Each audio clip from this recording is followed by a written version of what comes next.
The indictment and arrest of former President Donald Trump have created a deep political divide in America. Leftists are elated, many conservatives outraged. So what is the way forward beyond politics? How can the people of the United States recover from deep political and cultural wounds? Well, joining us from Washington is Dr. David Anderson. He's a pastor, author, and founder of Gracism Global, an organization that bridges cultural, faith, race, and wealth divides in American society. So, David, thank you for being here. How should Christians respond to this unprecedented indictment and arrest of a former president who's also the leading opposition candidate to the current president of the United States? Well, thank you, Gary, for having me on today. There's definitely no glory in former President Trump being arrested or turning himself in and having charges against him. So there's no glory in that kind of an indictment. And I think the way we respond as believers is soberly, with humility, and with temperance, regardless of what side of the political aisle you may find yourself on. It's all about grace, and we'll talk about that in a minute. So no matter what happens, these wounds are deep. They won't disappear anytime soon. Family members and friends are divided over this, just as they were over the COVID pandemic. So how can we heal? Is it too soon to even think about reconciliation?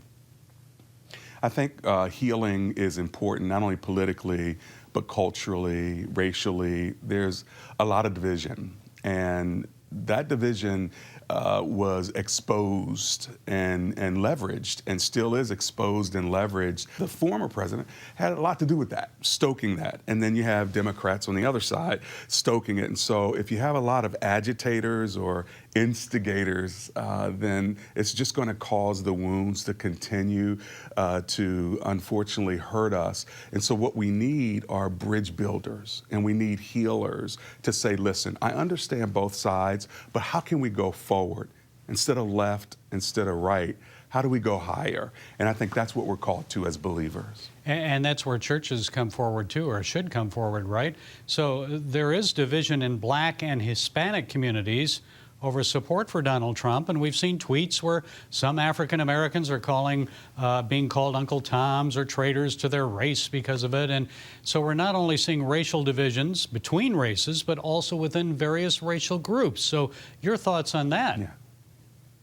Well, it's always difficult if you're a part of a minority group that has been oppressed historically, not to look at those who might be carrying a more minority view for the civil rights of that group to feel a certain kind of way. Having said that, if you're a gracist, if you're someone that's extending positive favor, then if you're a part of that racial group, for me, as an African American, the grace in me should say there's room enough for people who may not agree with maybe the majority of those who have fought for our civil rights for so long. And so we've got to make sure that as a people, our tent is big enough to celebrate all the different voices, even if we don't always agree. Culturally, there are a lot of parents upset about the sexualization of children. Books and course instruction advancing an LGBTQ agenda in public schools. So our society is also polarized on the issue of abortion. How can there be reconciliation on traditional values issues? Well, those values are so very important to us, right? To say what is marriage and what is life. So I think that those are important questions. What we have to ask is, how do you get to the bottom line of getting less abortions? How do you get to the bottom line of saying this is what God's ideal is, but this is the real that we live in? Bridge builders try to build a bridge between the real and the ideal. And there's some people who, whether you say one man, one woman for one lifetime, they may agree, but that's not their reality. They have divorced parents. They have a spouse that divorced them or that cheated, or they may feel attracted to to someone of the same sex. And so here's the ideal, but this is their real.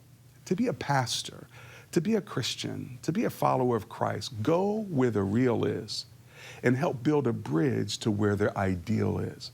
But when you politicize it, now we have to talk about, so what does that agenda look like in school? What does that agenda look like in the law. But bridge builders are always trying to build a bridge from the real to the ideal. And quickly, what about Gracism? What is it? Why is it important? Well, I've mentioned being a gracist. You know, Gracism is about extending positive favor to people regardless of, maybe even because of, their color, class, or culture.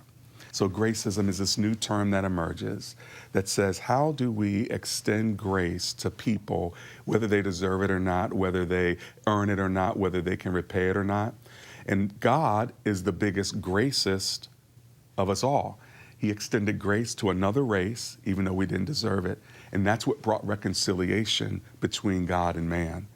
I think Gracism is God's solution to racism. And if we would extend that kind of grace with regard to all of the different divisions we've been talking about, I believe that God can bring the healing that we all desire. Okay, Dr. David Anderson, pastor, author, and your most recent book is Gracism, The Art of Inclusion. Thank you for being with us. We appreciate it. God bless you, Gary. Thank you. God bless.